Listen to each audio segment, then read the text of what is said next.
Nasakote na rin ng umano'y financier ng grupong Rentangay ang modus at pinapatakbo umano ng isang pulis. Abot-abot ang paghingi ng tawad ng suspect na nagawa raw ang krimen dahil nalulong sa sugal. Narito ang aking eksklusibong pagtutok.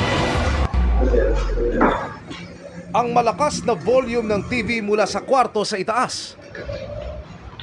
Senyales na para sa mga operatiba na samantalahin ang pagpanigik sa bahay na ito. Nang ang pintuan ay mabuksan,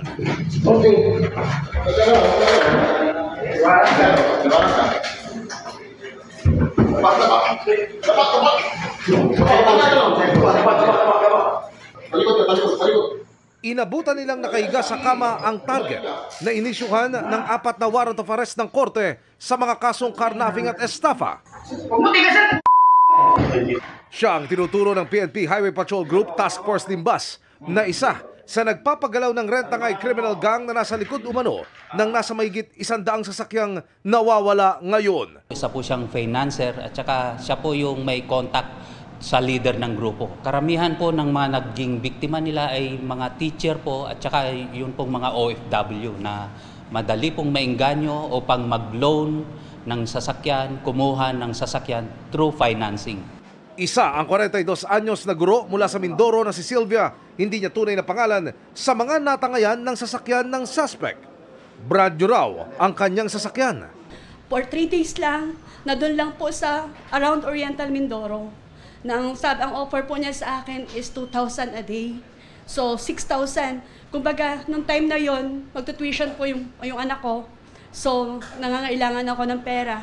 Pero ang sasakyang nirentahan, wala na palang balikan. Dapat po ay maging aware tayo. Hindi maganda ang sobrang pagtitiwala sa kapwa.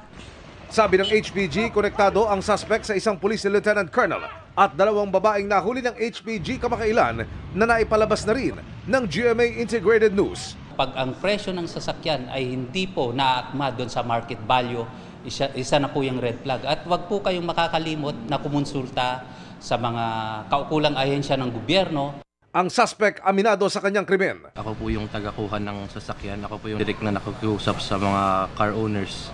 Tapos pinapasa ko po kung sino po yung mas mataas ang offer, sa kanila ko po binibigay.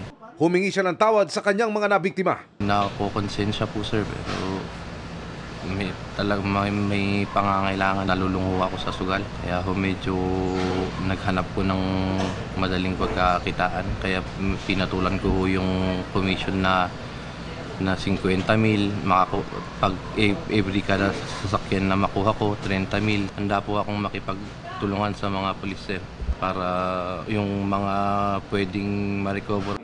Para sa GMA Integrated News, Emil Sumangil, nakatutok 24 oras.